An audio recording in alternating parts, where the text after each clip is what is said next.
Hey guys, Dan Will, MrGrey, Dandalf the Grey. Why am I standing up holding a humongously bulbous mic?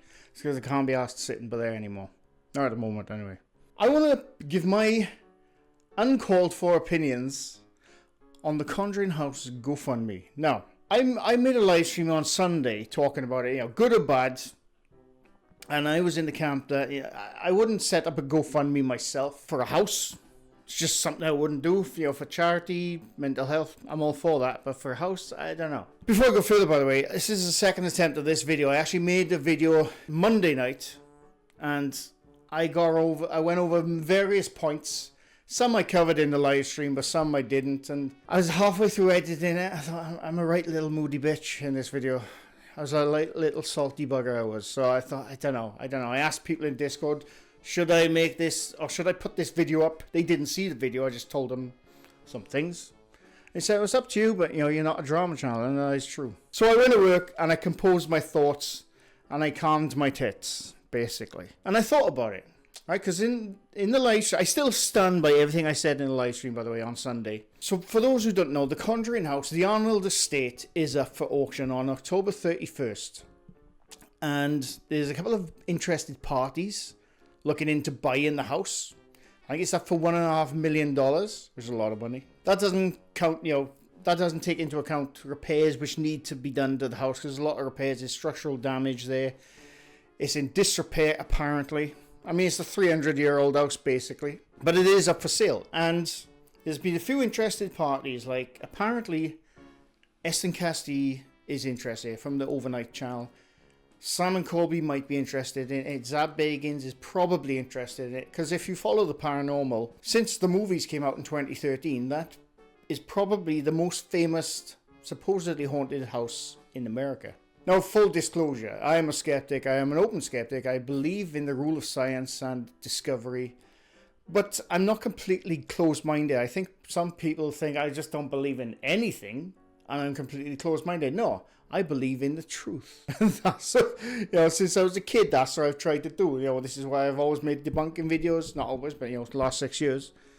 Not as much as I used to now, but that's just the way it is. But I just thought I'd put that out there, just in case somebody thinks I was a full-blown skeptic. He's a full-blown believer. I'm an open skeptic, right? I'm always on the outside of the spectrum when it comes to the other debunkers, because they're all mostly believers. And I ain't. I wish I was.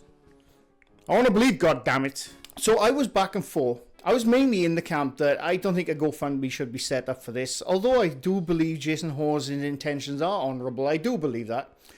Because he was the one who set the GoFundMe up to buy the Conjuring House. Now, if you don't know the history of this, for the last 2 years, him and Jacqueline Nunez have been back and forth.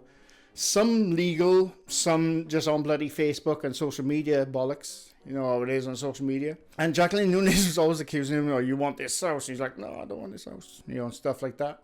And he still states he 100% did not want this house. And I can understand now what that probably looks like for his detractors, that he wants to buy the house. But I genuinely believe his intentions are honourable. I find it odd myself to set up a GoFundMe for a house, but I have changed my thoughts a bit since the video I made, which you will never see. You probably won't actually, no. I've never uploaded it. I made it yesterday. Like I said, I was a moody little bugger yesterday. I don't know what the hell is wrong with me. I think I combed my hair the wrong way before I went to work or something. I don't know. Since then, I've thought about it. So I think the best outcome for the Conjuring House. Now, Jason always wants to get it to preserve the history. Now, I'm going to assume he means the real history, not the paranormal history. But, it looks like that's going to be the case. Because I think the best outcome for the Arnold Estate is to be sold privately, owned by a family who wants to, bring up their kids or whatever. And the neighbours around in the surrounding area will be happy because they don't like all the cars going back and forth and the groups turning up for their little haunted attractions. So it keep the neighbours happy, but I don't think that's going to happen. So I do believe the best outcome for that house is for somebody, I'm not saying Jason Hawes in particular, but somebody like Jason Hawes to take that house on. Hopefully we don't have the toe tappers there again, because that is another thing altogether. If it's not going to be kept as a private home, either donate it to, the Historical Society in America, or if you're going to keep it as a paranormal venue, because, you know, people like that stuff. Make sure it's affordable. And I don't mean like, oh, $500 is affordable. No, it ain't. It ain't for people like me, I can tell you that much. Before we go to the affordable thing, I know that Jason Hawes and Elton Castee in J-Cart's most recent video, or one of these videos, they had a little back and forth because Jason said some stuff, I can't remember what it is, and I don't have it offhand. And then Elton Castee, alright, we assume it was the Overnight channel, chimed in and they explained in as much detail as they could, why they charged $2,000 for the Warren House Museum. Because they bought the Warren House Museum and they charged $2,000, which is an insane amount. I don't care what anyone says, why they're doing it. It's an insane amount. But in Elton's defense, fair play, he did actually break down why it's that. It costs so much because of legal fees, upkeep, lawyers, you know, maintenance. I think they're leasing the stuff in the Warren Museum. So on Elton Castee's side of it, I can almost understand his explanation of why it costs too much, but it's still too much.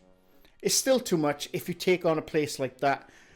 You know, you've got the money to afford it. You have to expect to pay the expensive and not try to roll that down to the consumer. You know, that's what tariffs are. We all know how well they go. But I'm not going to get into that. Fair play to Elton, he does explain his reasoning why the price is that price. And Jason Hawes' argument that price is too high, and I'm with him on that. 100% with him on that.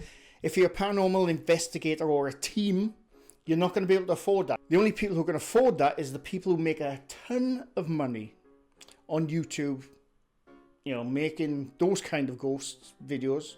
A lot of them fake their bollocks. They know they are. They know who they are. They run around and scream and shout. They act like idiots to the most slightest of bangs. And that's how they make their money. It's fine. It's entertaining, bro. I think, right, here's my stance on this. Whether you want my stance or not, I'm giving it to you, right? If Jason Hawes takes over the house, hopefully the toe tappers don't go back. Like I said, that's cause all kind of shit. If you're going to open it as a paranormal venue, charge under $100. That might seem cheap to some, but you know, that's a lot for some people. Or like, say for example, maybe $50 to $80 per person. Then if 10 people want to go, you got a lot of money. I think if you're willing to take on a venue like that, and you know, then all of a sudden you have to charge a high amount to break even, well, you know, yes, it's a business venture. You know, it's a business venture then, and maybe you should have thought about the outcome before you started buying this house. So I'm not talking to Jason Hawes, I'm talking to other people now. So if you can afford to buy a very expensive house, $1.5 million, you want to keep it so that little people, or the everyday Joe actually, can go there, make it very cheap. I think that's the only way you're going to win over people. Because, like, even $500 per night, per person, whatever, that's a lot. $1,000, that's insane. $2,000, get that. Go there with that shit. I don't care what upkeep you got on that. If it's going to go to someone like that, opening up dirt cheap, take the hit for the first 6 months or a year. You know, that's what you that's the position you put yourself in, so you can't blame other people and start charging a high amount. And try and respect the neighbours around it, because apparently the neighbours don't like people going there. So, you know, you always have to think of the neighbours. You look at the Amityville house, they hate the fact that that family made up all that bollocks all them years ago. Now people still flock to the Amityville house to see, you know, oh my god, look, it's the window. You know, so try to keep it respectful.